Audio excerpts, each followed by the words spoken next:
UFC Fight Night regresa al Prudential Center en Newark, New Jersey, con la pelea de Covington versus Lawler. Nos dejamos con las reacciones de los peleadores. I feel good for taking the whole camp off. You know, I had some adversity I had to face with a cut early in the training camp, so I didn't get to do any sparring, any live wrestling, anything. It was just running all camp and showing up on 4 weeks' notice. So imagine if I could do this to Robbie Lawler, one of the greats of all time, defended the belt 4 times, fight of the years, fight of the evers. So that's what I just did to him. No one's dominated him like that. So I know a lot of nerds around the world are probably spewing tears. So I brought the nerd tears bottle again.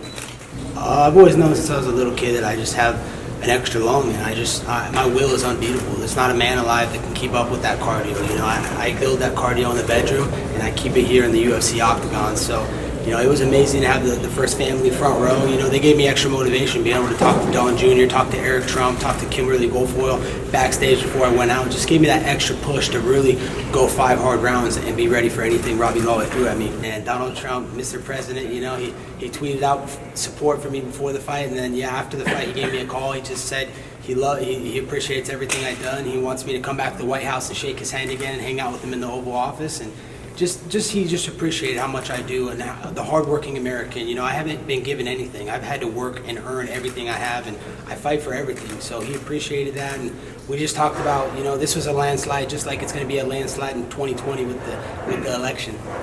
No, Kobe did a really good job. I just wasn't able to do enough. You know, I kept a good pace, mix it up with takedowns. My body felt good. I just need to go back to the drawing board and get back to work. There's a few things I can strengthen up and get better. It's a learning experience. I've actually felt pretty good going out in the cage. I felt pretty good in there. Just need to get back to work because I'm just trying to duck and dodge and weave, and you don't pay attention to those things. You're not counting punches. So his volume was high. He kept a good rate, but it's part of the game. I couldn't even really hear what he said. So, I mean, guys are crossing the line. I mean, seems like the media loves it. They eat it up, right? So, I mean, that's for you guys to write about and have your own opinions on it. It's not for me to have opinion. Everyone wants to see what I have to say. What do you guys have to say about it? And so, it is what it is. I'm just worried about myself as usual. It's gratification in a different way. You know, I mean, some of those shots, a lot of guys would have went down and stayed down on a couple of those shots. Like, my hand is so sore, my knuckles. He took some hard shots, but you know, there's a gratification in the fact that, you know, I'm a dog too. I'm never going away. None of these guys, like I said the other day to you, nobody shut me out. Nobody's you know, completely smoked me or anything like that on any of my losses. It's all close. I'm a dog, so you know, he got a knockdown, put me on my butt there, but all that did was piss me off. And I came back forward, and I think once he did that, he hit me with his best shot, and then realized, man, this dude ain't playing. This kid is gonna keep coming forward and be in my face. I don't want any more of that. I didn't sign up for that.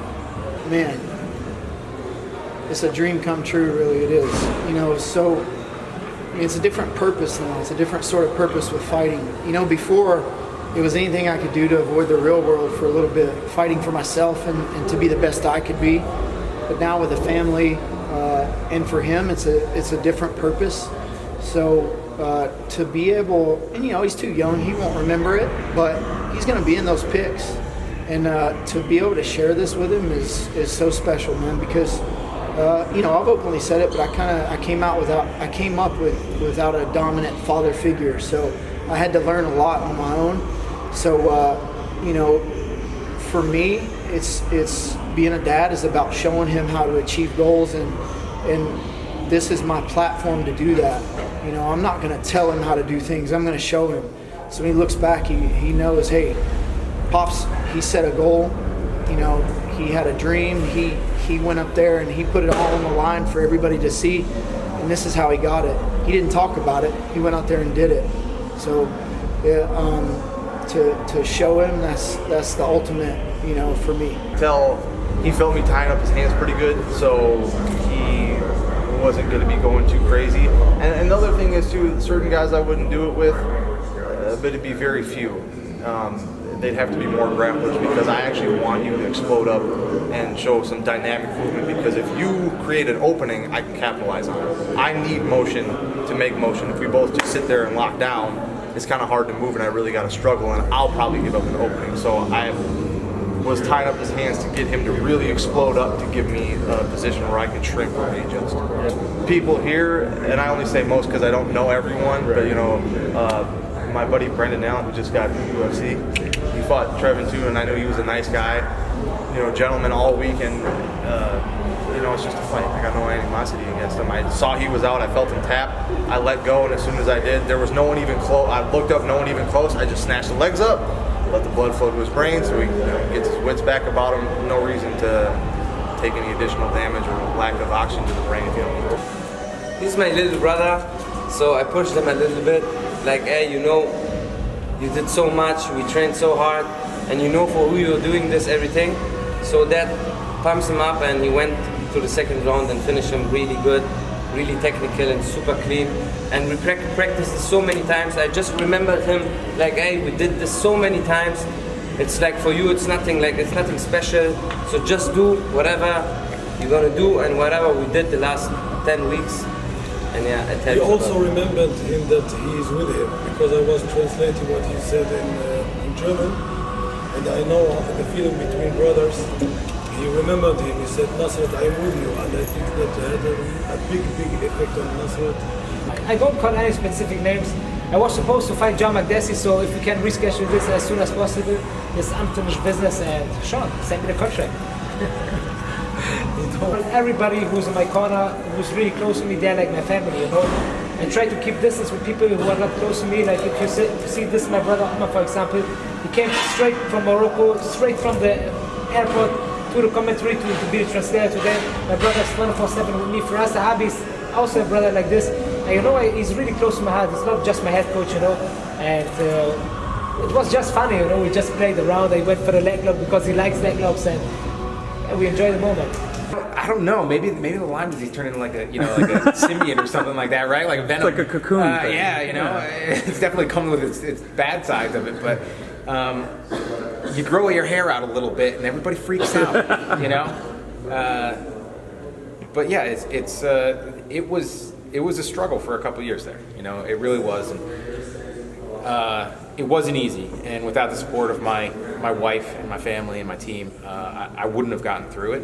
And even after my diagnosis and coming back in 2016, having a great tail end of the year, second half of that year, I still came back and got my ass kicked by the line, at the end of the year and into 2017, and dealt with some bogus stuff that nobody wants to deal with, and it was just it was tough. Do you think that that's going to be a lifelong struggle for you? It very well may be. The problem with the disease is that we don't really know too much about it, and it affects everybody differently.